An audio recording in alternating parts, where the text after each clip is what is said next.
Amin'ny fifaliana lehibe indray no azosoana ratokatrantsika ny amin'ny zao izao ny ambasadra ny Aozoa Elia no mandroso atotokatrantsika eo amin'ilay hoe ny Andriamanitry ny Abrahama ve miaraka amin'ny Korana Silamo sa amin'ny Sefer Torah Jiosy.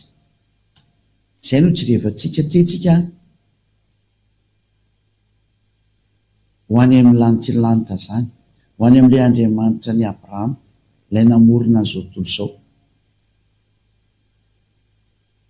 Ka raha hijery an'izay tena namorona sy teo vonjena izay ianao, efa nampianariko antsika foana izay dia aleontsika mitady ny marina.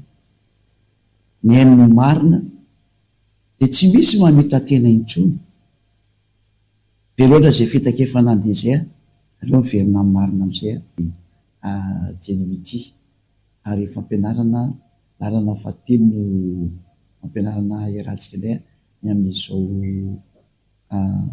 anio izao.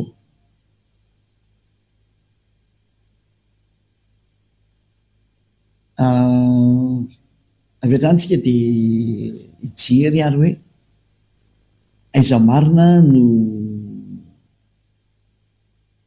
ahitana an'izany famarihana mikasika ny Andriamanitra Abrahama, satria misy boky anankiroa hitantsika zao samy miteny ny momba zany hoe i Abrahama. Hitantsika ny Sefer Torah Jiosy aloha izay efa tany aloha ary ny bokin'ny Korana koa teoriana samy miara-miteny ireo. Ay zany ny tokony ho arahana zany, ay zany rehefa tena mipetraka, satria samy manana ny fiteniny koa dia samy manana izay lazainy. Mazava ho azy dia tsy maintsy jerevantsika zany, ary izay ny asan'ny Elia zay, izay no nanorahana ny Elia. Ilay efa niseho hatramin'izay dia ny fahamarinana io dada Iava io mampahafantatra antsika hoe aiza lalana tokony aleha, satria misy teny anankiroa samy milaza Andriamanitra Abrahama. Izay ny antony hoe aiza ilay Andriamanitra Abrahama no tena mandeha zany. Voalohany indrindra aloha zany ahafantarana fa hoe iza ny tena milaza ny marina zany. Aintsika ny tena hijery ny marina dia tsy maintsy mijery foana ny tantara itsika zany, mbola araka ny soratra masina ihany koa sy araka ny zavamisy. Ny zavamisy zany dia mahita tsara mihitsy fa raha ny bokin'ny Jiosy izay mitantarany Abrahama dia efa tany amin'ny taona moins 2000 tany ho any zany efa nanomboka an'izy. Izay ilay atao hoe Sefer Torah. Ka raha ny bokin'ny Jiosy tany amin'ny taona moins 2000 ary izay nampiany Mose taty aoriana tany amin'ny taona moins 1500 tany ho any, dia précision moa zany dia efa ela loatra moa ny dady ka dia sarotra be no précision zany, fa manodidina eo daholo ny fisian'izy. Misy moa moka daty hoe tany amin'ny taona moins 1800 tena nisy ny bokin'ny Abrahama, tany amin'ny taona moins 1300 tany ho any ny bokin'ny Mose. Dia mazava zany efa tany aloha daholo zareo efa samy tany amin'ny andro tranainy. Ka rehefa samy tany amin'ny andro tranainy zany dia tsy misy tsony zany ny tokony teny antsika hoe misy mbola tany alohan'izay. Zareo zany ny tany aloha, zany hoe ny bokin'ny Jiosy izay tranainy zany dia mazava ho azy fa any amin'izay tranainy foana misy ny marina. Ka iza moa zany afaka hiteny hoe tsy marina io, satria ilay zahatra hitantsika fa efa tany aloha tany io. Ary izay rehefa fampianarana faharoa mekonareo teo hoe nararotin'ny olombelona, nararotin'ny olona izay tsy fantatry mihitsy ina moa ny antony tonga azy nanao an'izany, ny fiatezeran'ny dada Iava tsy nety niaraka tamin'ny Israelianina. Ka rehefa tsy niaraka tamin'ny Israelianina intsony dada Iava dia nararotin'ny olona amin'izay no vaina ianarana. Izany hoe nanao izay mahatezitra ny dada Iava io daholo ny olombelona rehetrarehetra. Ka mazava azy fa io dada Iava io fa miteny mihitsy hoe ny voninahitro tsy meko ny hafa ary ny anarako tsy azo lotoina, dia tsy anaiky an'io noviana izy. Ary izay ny natongavany Elia ankehitriny anamarina an'izay teny izay, anaporofo an'izay teny izay, ampafantatra an'izay teny izay hoe tsy manaiky an'io mihitsy io dada Iava io, na ino no teneninao, na inona ho ambaranao dia tsy hoe kely noviana ty sary mandeha ty, fa izy ihany angeny nandro ianany any zanak'Israely ka raha mboreta koa fa miveriny azy zao fa fanazimbazimbana azy zao dia tsy maintsy ho avy koa ny fikapoana mafy zay ho ataony ary ity tsy vita ny fikapoana ntsony fa tena fandringana sy fandravana andreo zay rehetra nanao tsinitsinina anazy satria efa namoaka teny hoe ny voninahitro tsy azo lotoina ary ny anarako tsy meko ny hafa ka raha iayavano anarany dia tsy azo nohovaina zavatra hafa zay ka zay raha tonga tsika mijery hoe aiza zany nahitana le original izy dia tsy maintsy miveny amin'ny sefertorany jiostsika fa tany nahitana any anarany hoe iayava ary izay niantso an'izany anarana izany tahaka ny ambasatiovany Ahosoa Elia izay misy olo tena ny dada malala iayava amin'ity planeta teranareo ity dia nilaza fa izay niaraka tamin'io Andriamanitra nitoriny Elia zao dia afaka ny fahotana laza tsy nanao tentsony ary lasa parfait homme parfait ary izay mihitsy moa tanjon'io Andriamanitra marina io mahatonga ny olona akaiky ho lasa parfait ho lasa tsy manao tentsony ho lasa tsy manao ratsy intsony ary izay mihitsy ny tanjona satria rehefa hitantsika hoe tsy mihaino ny mpanota izy io zay aloha anankiray zay fa mbola naporofo ratsy ohatra masina hoe ity misy linina na ny hoe sorotrasa anankiray koa mahitsy be akoatran'izay taona izay ny sorotrasa anankiray azay moa nahafantarany Andriamanitra hoe marina izy io satria ny tanjona dia tonga ny olona tsy ho mpanota lasa homme parfait dans toute son perfectionnement zany hoe tena olona tena parfait mihitsy ny sanjana izy tsisy problème mihitsy ny fahamasinana ary olona masina olona marina olona tanteraka satria izay ny tanjon'io Andriamanitra Abrahama io satria izay no nampiady anazy tamin'ny olona ka raha ohatra moa zany dia hiaraka aminao dia tsy maintsy lasa parfait mazava ho azy izany moa dia fanamarina mila antsika hoe lozika be izy zany ka raha ianao mahita lasa parfait zany angeny mampitsiriritra alitsy hoe zavatra vo misy voeritretina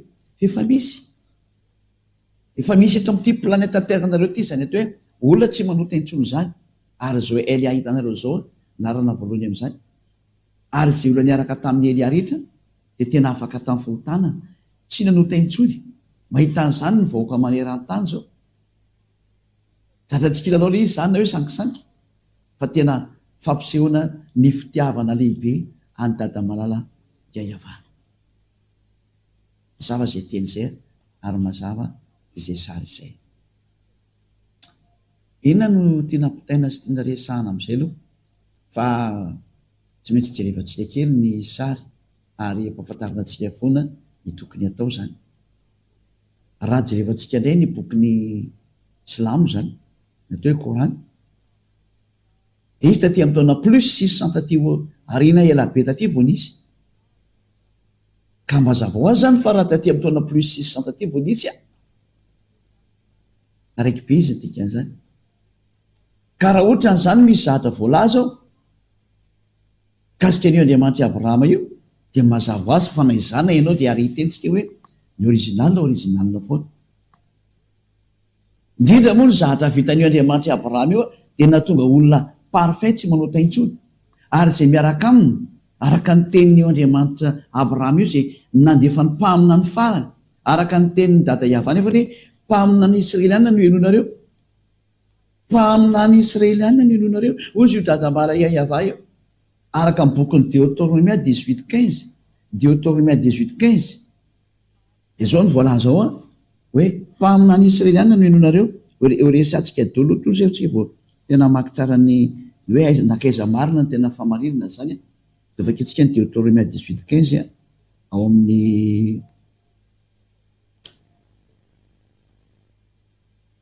amin'ny soratra masina ny jiosy moa zany jerevantsika anazy raha nireo marika ianareo fa za tsy mamoaka testamenta vaovao mihitsy iltreto fa testamenta taloha ihany satria izay mihitsy ny naporovoko ny famarinana amintsika hoe tsy azonao toerana io Andriamanitra Abrahama io Andriamanitra niaraka tamin'ny Israeliana io Deutéronomie 18:15 dia zao ny voalaza ato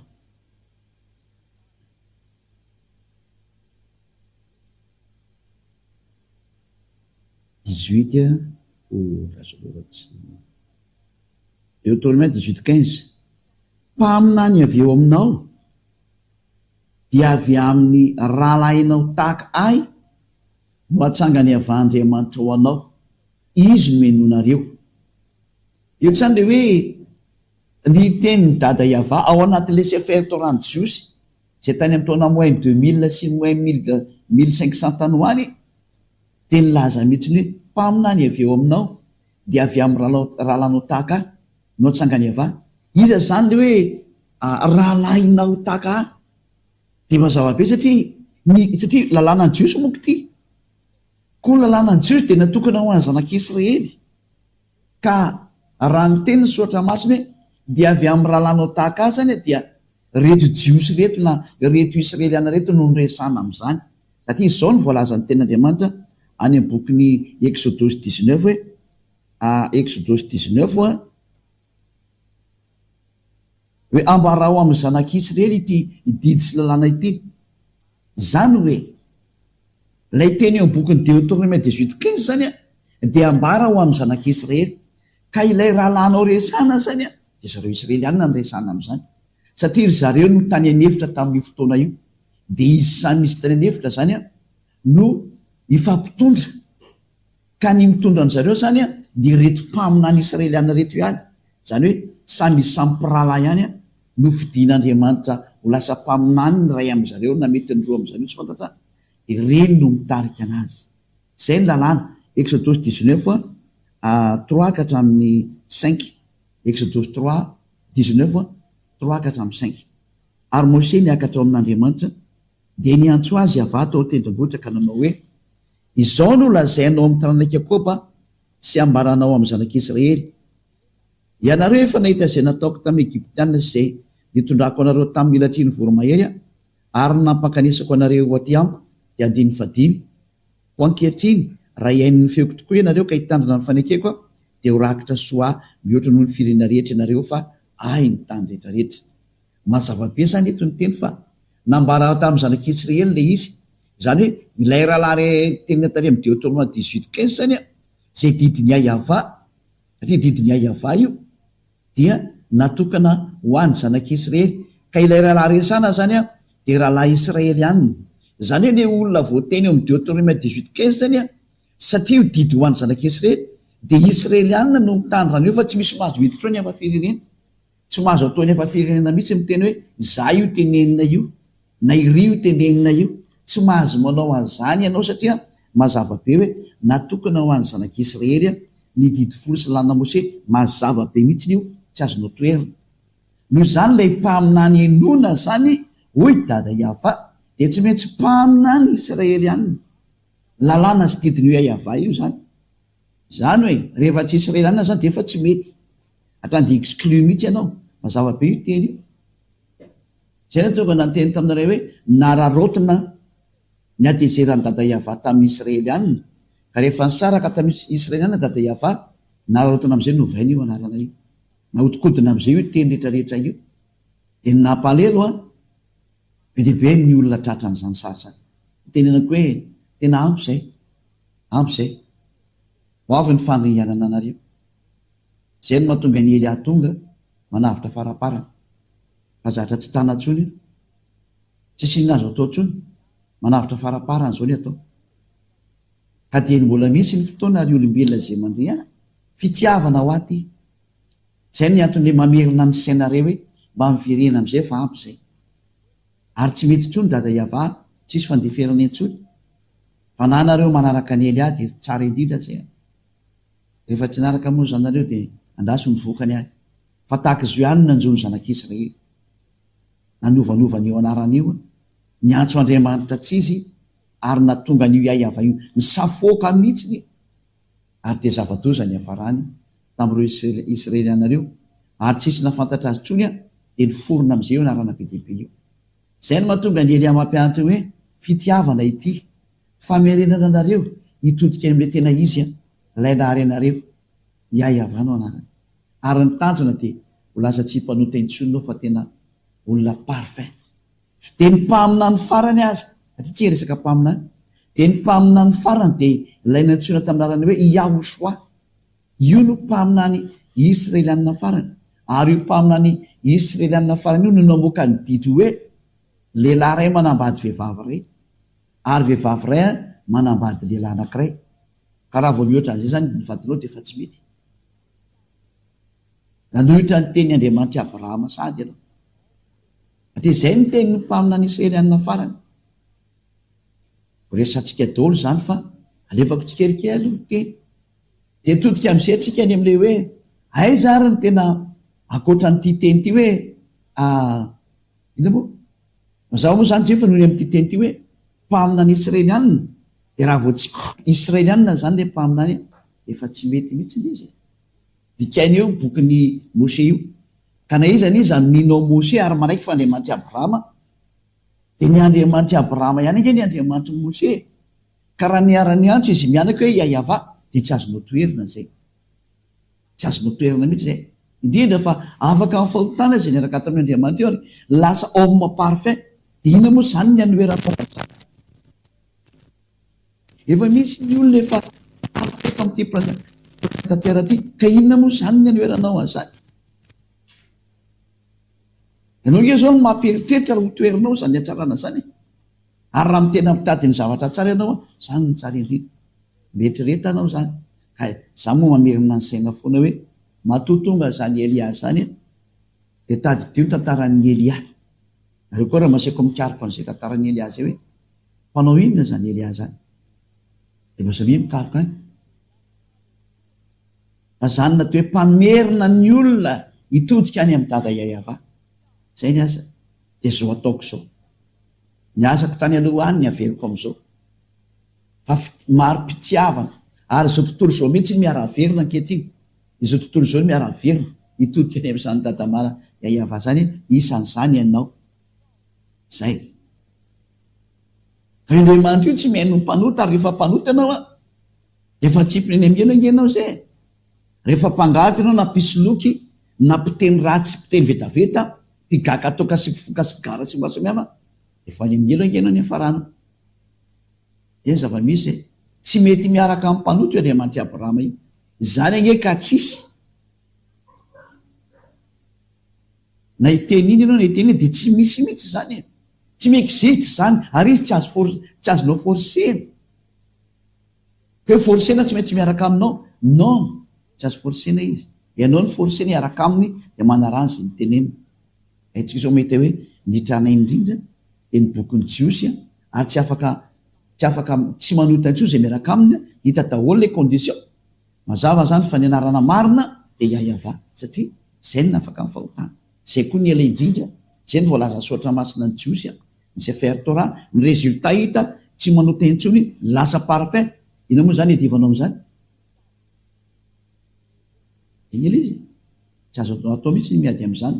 Na anohitra an'izany fa ny ataonao mieritrereta. Tokony ho vonjena ianao dia meteza ho vonjena. Ary mitodika amin'ny olombelona rehetra mihitsy ny Elia hoe meteza ho vonjena, indray araka amin'ny Elia amin'izay. Ho any amin'ny lanitra ny lanitra, ho any amin'ny dadamany Yahva. Faharoa, hiteny io dada Yahva io hoe tamin'ny Abrahama hoe amin'ny taranakao no hitahiko ny firenena rehetra. Dia indray zany sary manaraka. Eo ho tahina zany ny olombelona amin'ny alan'ny taranak'i Abrahama. Aiza izay fitahiana izay no handeha? Any amin'ny taranaka an'izy. Dia tsy maintsy araka ny bokin'ny Sefer Torah foana ny jerentsika tia. Io ny tranainy indrindra. Tsy afaka hijery ny taty oriana mihitsy satria mazava ho azy efa misy ny tany aloha original ary mahafaka amin'ny fahotana. Izay mihitsy ny tanjony dia miverana amin'ny original foana tsika. Lozika be zany. Izay efa tany aloha tany. Na ianao na ve mahita ny eo ty original dia ao moa dia makany amin'ny tsy original kosa. Fa tsy solona be vavangeny ianao amin'izany efitrany. Ary izay ilay hoe lasa avinavina. Dia tolonao makaiza moa zany zao ilay avinavina. Iza zany ny azo tombony amin'izay? Tanao fa tsy misy. Areotsika mitodika any amin'ny ilay tena mahatonga antsika hoe ho tena voavonjy mihitsy izay fona jerevana zay. Ary efa migadona ny andro farany zao. Hitantsika efa fandeha ny fahatantaran'ny teny dada Yahva. Na io ady eo amin'ny Rosianina sy ny Ukrainianina io. Efa ty guerre nucléaire mananontanina ty. Efa fanapory foana fa migadona ny farany. Ka aokatsika samy ho tonga saina hiverina any amin'ilay famarinana fa tsy azakazaka ho any amanao foana efa tongotra loatra ny andro. raha oharantsika rijery amin'izay raha ny sara araka ny boky ny Genesis 4:20 hojerevantsika aloha zay teny zay.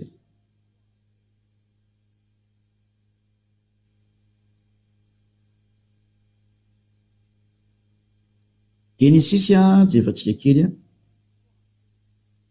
22:18 Genesis 4:20 andeny 20 zao ny voalaza ato. Ray asaiko sotosika ty Genesis 22:18 rawary ary amin'ny taranakao no hitahinany firenena rehetra ambony tany satria nanaiky ny teniko ianao.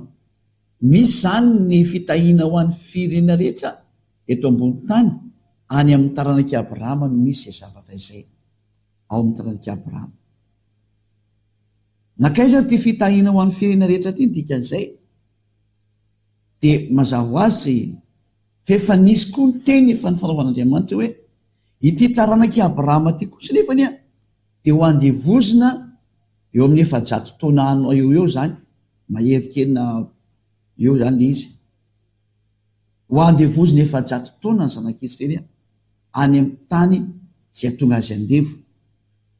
Zay ny tena taranaky Abrahama ka tsy misy taranaky Abrahama nandevozina 700 taona afa-tsy ny taranaky Abrahama tamin'ny Isaka. Zay satria Abrahama dia niteraka anankiroa, ny ray Ismaël dia ny ray Isaka. Zay tsy malala zay ny zanaka ny Abrahama. Ny Ismaël dia niteraka tamin'ilay andevony vavy zay atao hoe Agar, ary nakay kosa dia tamin'ny Sara zay tena vadiny. Araka amin'ny bokin'ny Sefer Torah daholo no teny an'izay. Nanana vady anankiroa izy Agar ny ray izay mpanampy moa zany tena marina, mpanampy vavy. No misaotra maso moa zany andevo vavy izy satria hoe zay voalaza ny saotra maso moa tsy maintsy averina dia araka ny Sefer Torah. Dia ny ray kosa i Sara zay tena vady mitovy aminazy zany, mitovy firazanana zany tiana tenena. Zay ny zava-misy ao anatin'ny soratra masina. Ka raha ny voalaza soratra masina dia ity taranaka andevozina ity dia tsy iza fa ny taranaky Abrahama izay nikisaka ka tonga tany amin'ny Mose. Ka io Mose io zany izay mpaminan'Andriamanitra koa ihany koa izy dia zao ny taranaka avy any amin'ny Mose zany dia avy ao amin'ny Isaka dia tonga tao amin'ny Yakoba na hoe Israel.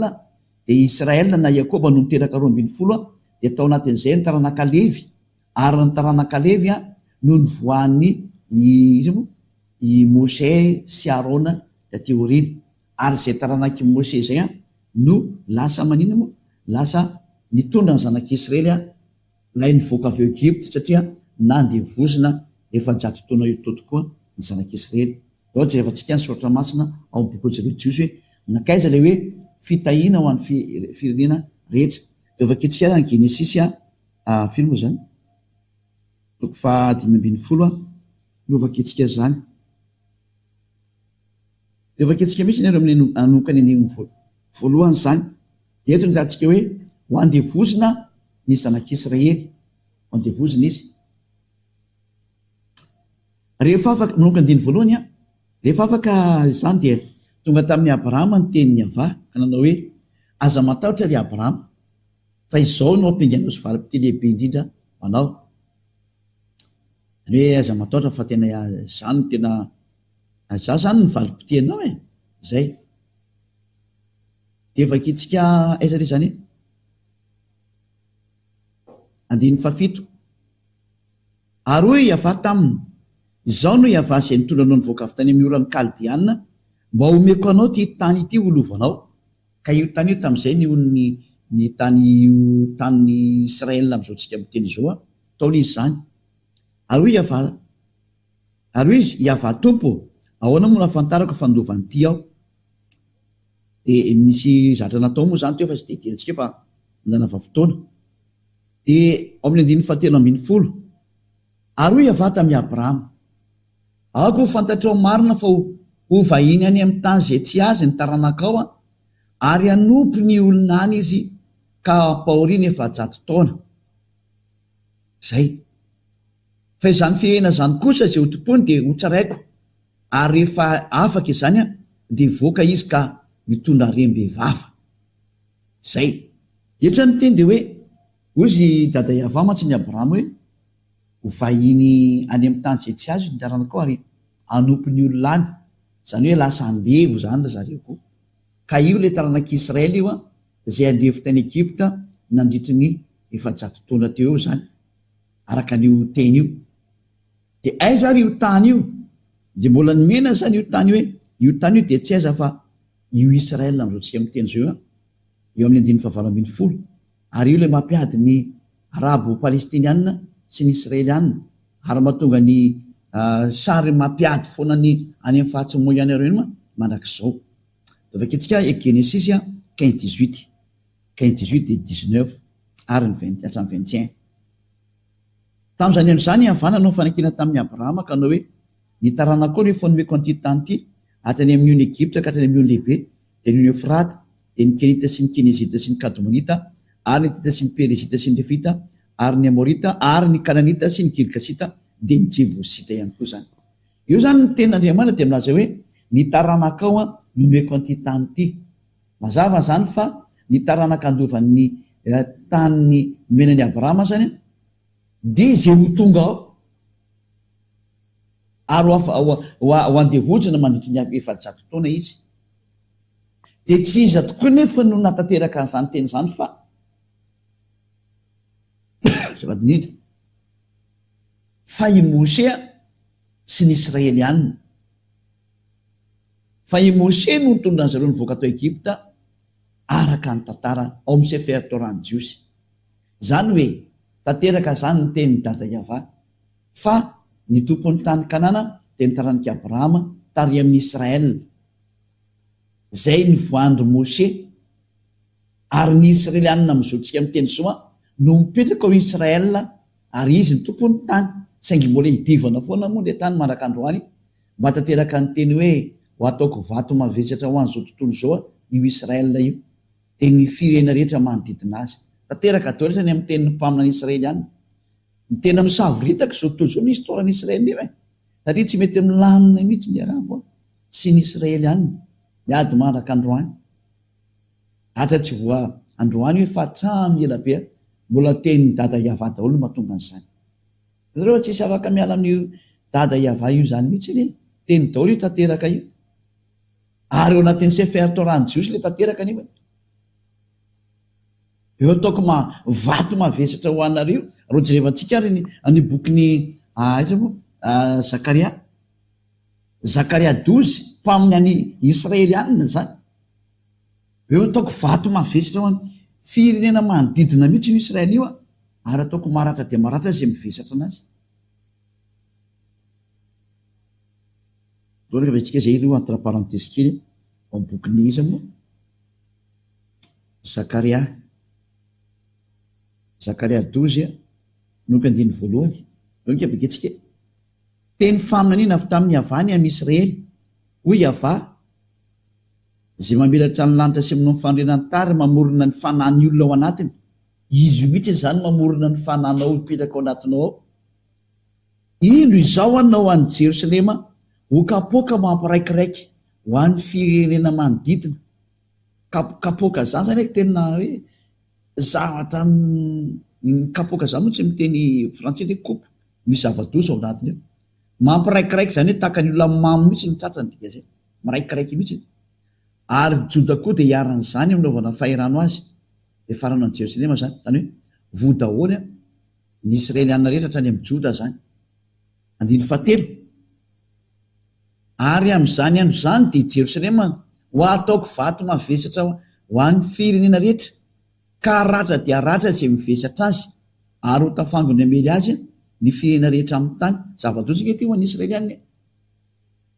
Raha ny teny dada Iavah tena tsy misangy amin'ny Israelina mihitsy izy, loza mihitsy ny anjony ndraiky Israelianina rehetra.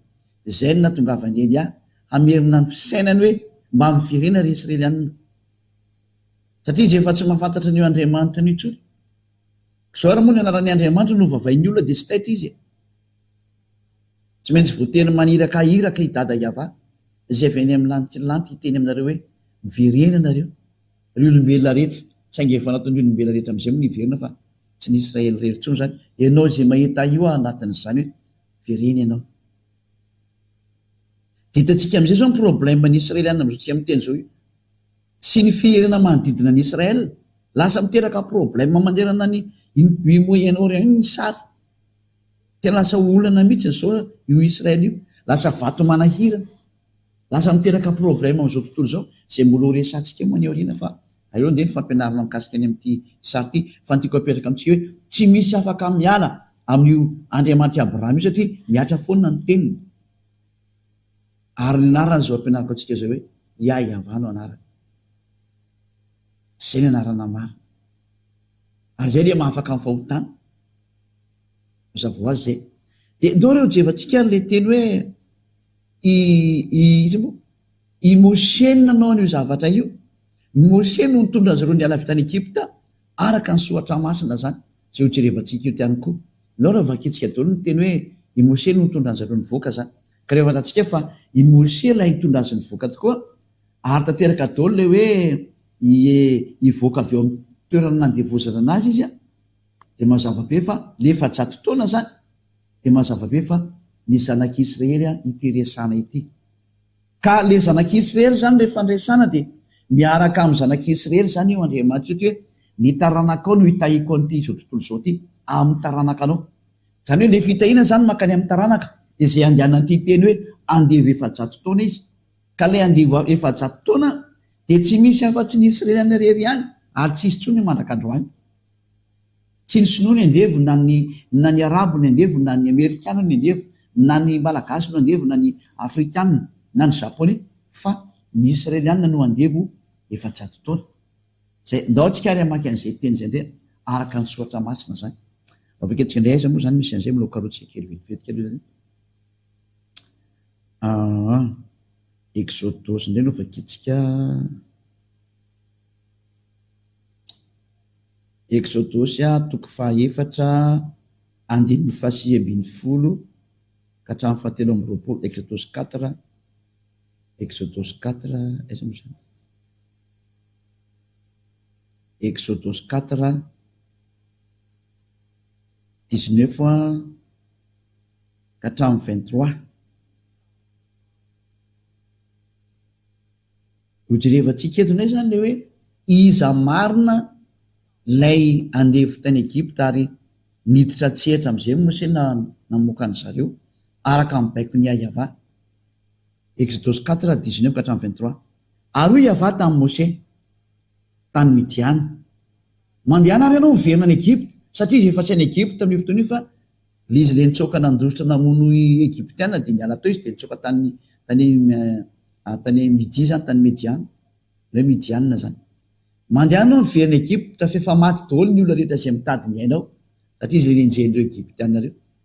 Dia nalain'ny Mosè ary ny vadiny sy ny zanalahy ka nampitaingen'ny borika dia niverina ho any amin'ny tany Egypta izy, ary nentin'ny Mosè teny an-tanany ilay tenin'Andriamanitra, ilay teny nisy tena teny an-tanany teny zany dia nampanaovan'Andriamanitra fahagagana anazy.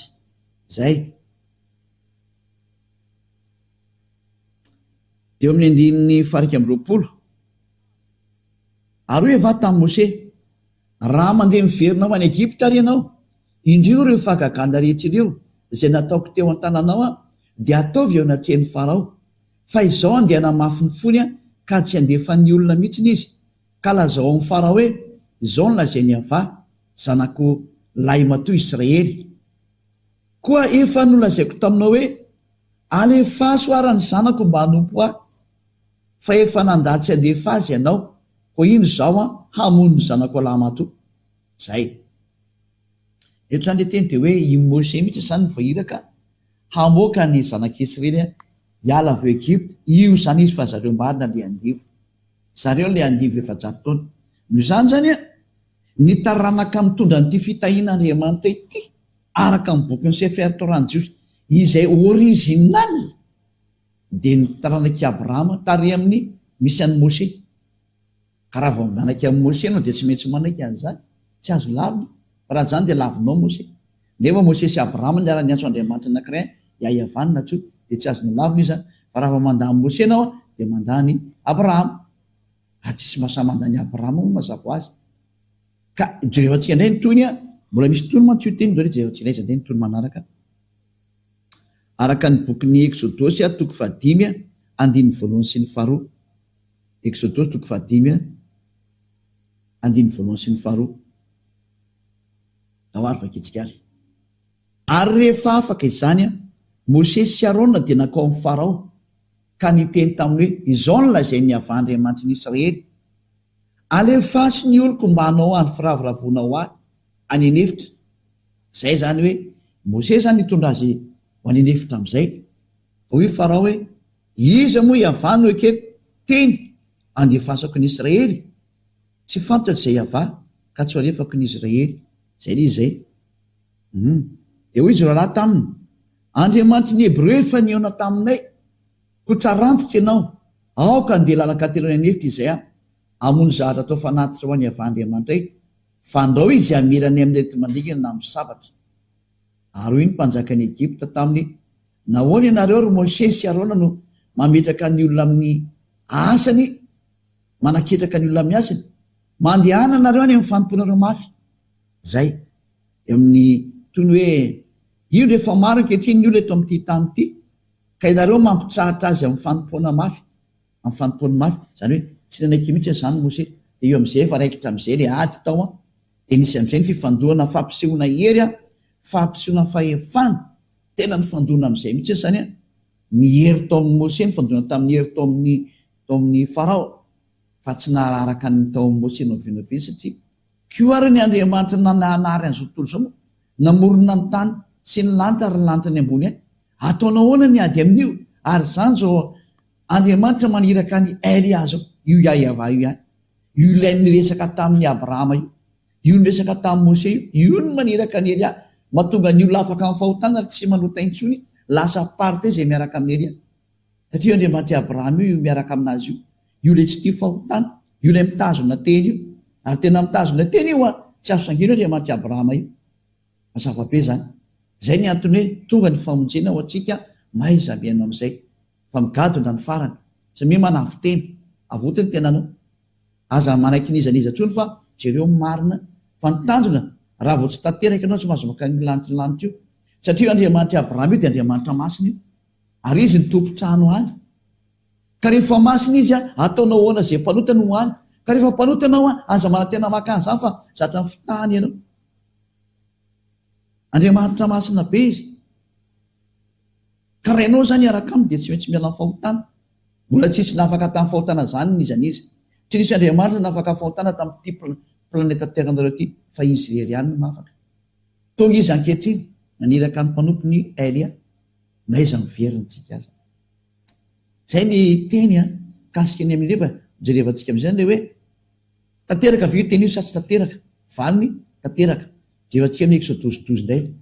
Hoe tanteraka ve fa tena andevy ny zanak'Israely? Tanteraka ve fa tena hoe ary nitondra rem-behivava izy satria izay daholo ny teny io Andriamanitra io. Dia vaketsika ny bokin'ny Exodosy toko 12 vaketsika indray. Exodosy 12 izy ngamba misy an'iny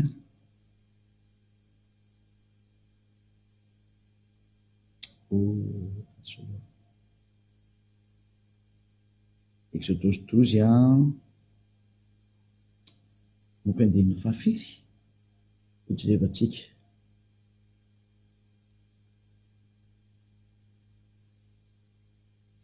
Andin'ny fahatelopolo vaketsika Exodosy 12 manomboka amin'ny 30. Ary ny fora mbola alina ary Farao dia izy sy ny mpanompony rehetra araky ny Egyptianina rehetra, fa nisy fidradradradrana mafy tany Egypta satria tsy nisy trano izay tsy nahafatesana araka ny teny dada Eva hoe vonoko ny lahamatoany. Zay rehefa mantano izy dada Eva vonoko ny lahamatoany, fa izy tsy amelanareo andeha fa vonoko ny lahamatoany, maty daholo ny lahamatoa tao tanàna. Dia nampaka ny Mose sy Arona ary izy. Andiny faraka amin'ny telopolo indray izay zany. Raha mbola alina ka nanao hoe mitsangana dia miala eto amin'ny vahoakako ianareo sy ny zanak'Israely ary mandehanaka manompoana zany hava araka anao zay anareo zany. 19:30 zany zay teny zay. Ary ny ondriamanosinareo a ary ny ondriamanosinareo sy ny ombinareo dia ento ka arak'izay efa nolazainareo dia mandehana ary mba tsofo rany ao. Dia nandondona ny olona ary ny Egyptianina ka nampandeha azy faingana hiala amin'ny tany satria hoy izy hoe maty avokoa zay rehetrarehetra. Dia 4:30 dia nentiny olona ary ny kobany sy ny voalena raha tsy mbola voaisy masiratsira sy ny vilian'ny fanaova-mofo voafehy tao amin'ny lambany teny an-tsolo. Ary ny zanak'Israely nanao araka ny teny Mose ka nangataka firavaka volafotsy sy firavaka volamena ary fitafiana tamin'ny Egyptianina. Ary natao ny havana hitafity teo masony Egyptianina ary ny olona ka nomen'ireo azy ary zay nangatany ka dia nifoanany ny Egyptianina. Lasa nanankarena zany Israeliana satria nalainy zareo daholo ny fananana nangatahany. Mba meo an'izao zay dia nomeny nanome retsiko matahotrako dia nanome tena nifoanan'ny Israeliana ny Egyptianina. Lasa tsisy toam-pilatana zany hoe lasa nanankarena izy araka le teny dada Iava hoe ataoko mivoaka izy mitondra arembe vava. Io izy io zay 19:30 dia niainga tao Ramesesa ara ny zanak'Israely nakany ny Sokota. Dia lehilahy mahalilalana tokony hoenina etsy avy afa-tsy zaza amam-behivavy. Ary nisy olona maro samihafa koa niakara taminy hafa firenena. Ary io Ondriamanosy sy omby dia efa nanana be indrindra fa ireo tsy nanao kontra tamindreo satria le kontra natokana ho an'ny zanak'Israely dia ny didy sy mitsipika natokana ho an'ny zanak'Israely. Dia nanendy mofo sy tsy nisy masiratsira tamin'ny koba voalena izay nentiny avy tany Egypta izy fa tsy mbola voisy masiratsira izany satria noroahina tany Egypta izy ka tsy nahazo mijanona sady tsy nafevatso azy.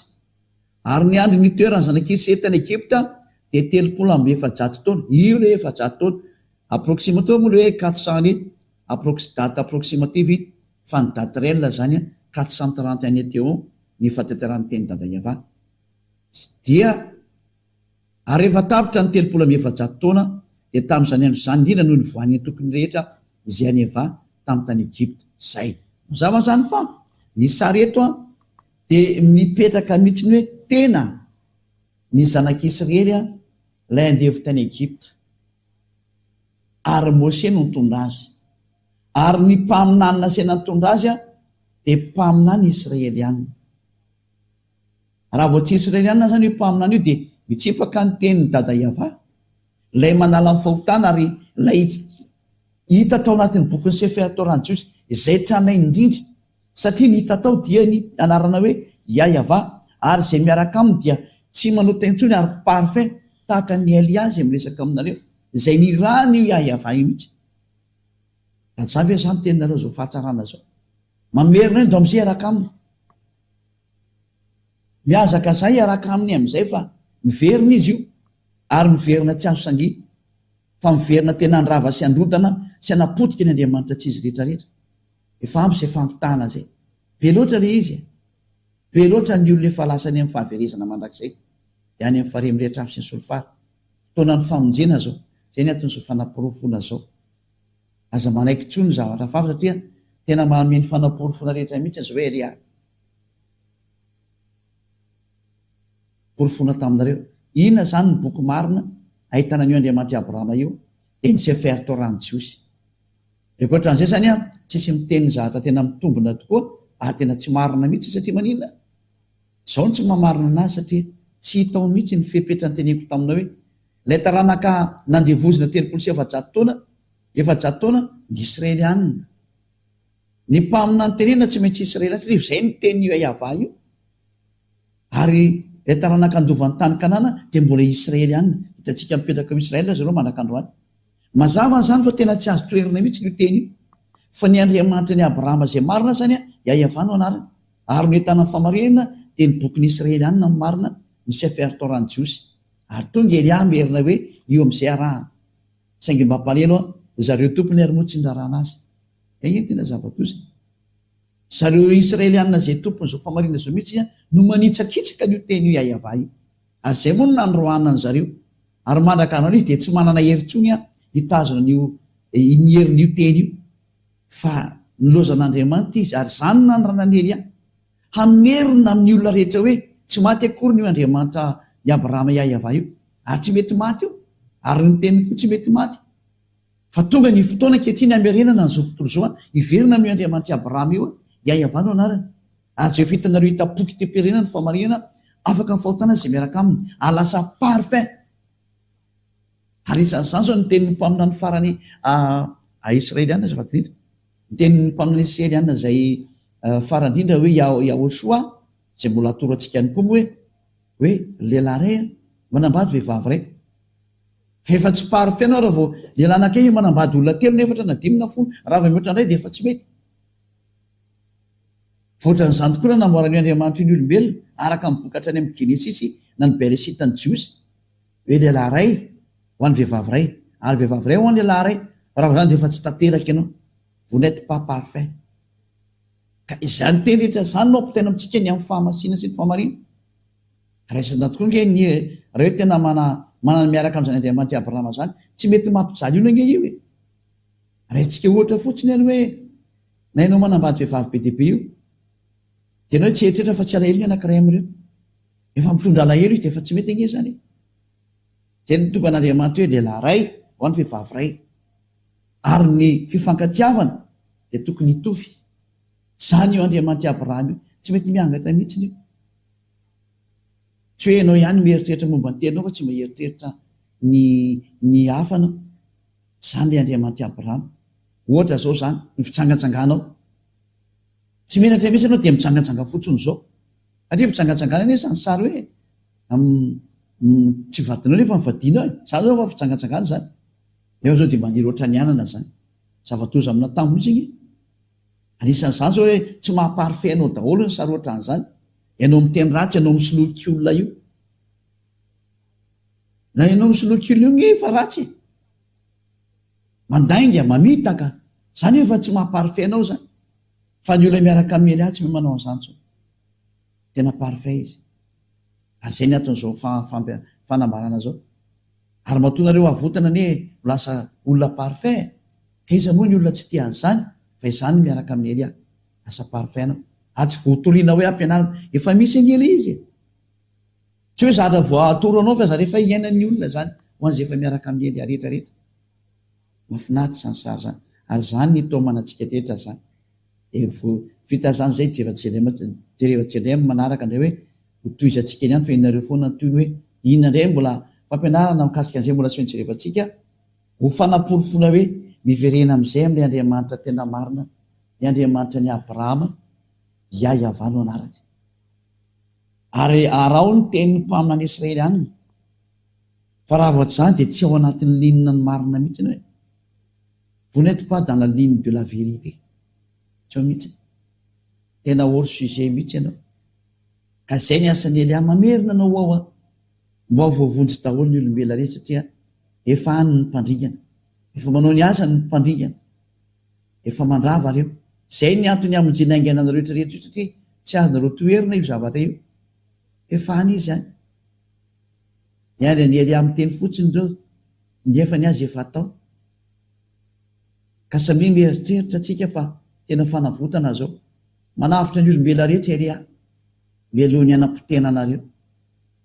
Dia ny aiza koa ny ampitombona zany dia ho hitantsika eny re, aleo ny tantara indray ny ampiseho ny marina, fa zay ny teneny ela rehetra izy ho tanteraka zao hoe nanareo kely ny historan'ny Rosianina sy ny Ukrainianina io, dia arao kely hatramin'ny farany, efa nampianariko anareo fa ho maty ny deuteranareo to ambonin'ny tany.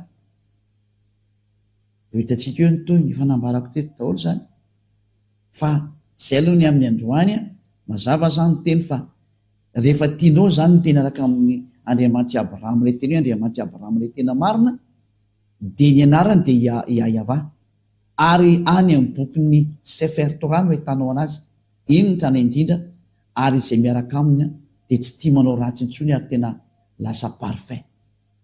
Zay fa dia tena anjaranao zany misafidy iaraka amin'ny io Andriamanitra Abrahama io Iayava anao, ary manaraha ny Elia amin'izay manombo zao. manarany Elia, anavitra anao zany Eliaza, amonjy anao, ho lasa omba parfait anao, tsy misy zatra atahoranao intsony zany hoe ho any fiainana mandrakizay zany, fa izany no tena fiainana mandrakizay zany, ho any amin'ny Andriamanitra Abrahama iahavanao anara. Ivavaka isika. Sotra betsaka tatamala iava. Fa ianao tokoa no naniraka ary nataoko ny asanao ary mbola anao indray aza aho. Mbo famonjena ho an'izao tontolo izao zao teny izao. Tena fanafotana. Ho lasa tena tsisy kianina intsony ny olona. Homme parfait. Fa izany ny antony namonjenao azy. Izany natonga ny teninao tamin'ny Abrahama hoe ho fitahiana ho an'ny fiaina rehetra. Ho fanafotana ho azy ny dikan'izany. Sotra betsaka tatamala iava. Efa mandeha ny teninao amin'ny fanavotana ary ho tonga hatrany amin'ny fanafahana izao. Teny tena hoe lasa olona vanina ny olona, lasa olona sambatra ny olona, lasa olona tena manana fahasambarana ny olona rehefa tafaraka aminao. Fa izany tolo ny antony sao. Iza moa tsy maniry an'izany? Fa ankehitriny dia efa tena misy zany. Sambatra izay tsy mba manota intsony ary sambatra izay efa lasa tanteraka izy ka tsy tia ratsy intsony nalakalena. Dada iava malalo, sotra betsaka ny amin'ny teninao rehetra. Ary mbola ho avy ny fampahafantarana ny zavatra rehetrarehetra izay mikasika ny amin'izao famonjena izao dia avy amin'ny tenina hoe mpamina ny Israeliana no inonareo. Dada iava malalo, sotra betsaka ny amin'ny famonjena izay nomenao ny olona izay efa iainanay ankehitriny. Voninahitra no mandrakizay. Ary minaranao hoe ahosoany naovana ny teny rehetra. Haleluia. Amen. Dia mirary soatsiketra samy hotahina amin'ny zetra ataotsika, hotahina amin'ny zetra hoalalakalentsika ary manarahany dada Mariava vonjeny fananao ary aroviny fananao mba ho tonga soany amin'ny lanitry ny lanitra sy manota intsony misy zany dia samy taina so ataony amin'ny araka indray mandrapiona mandrapesaka eno matory azy.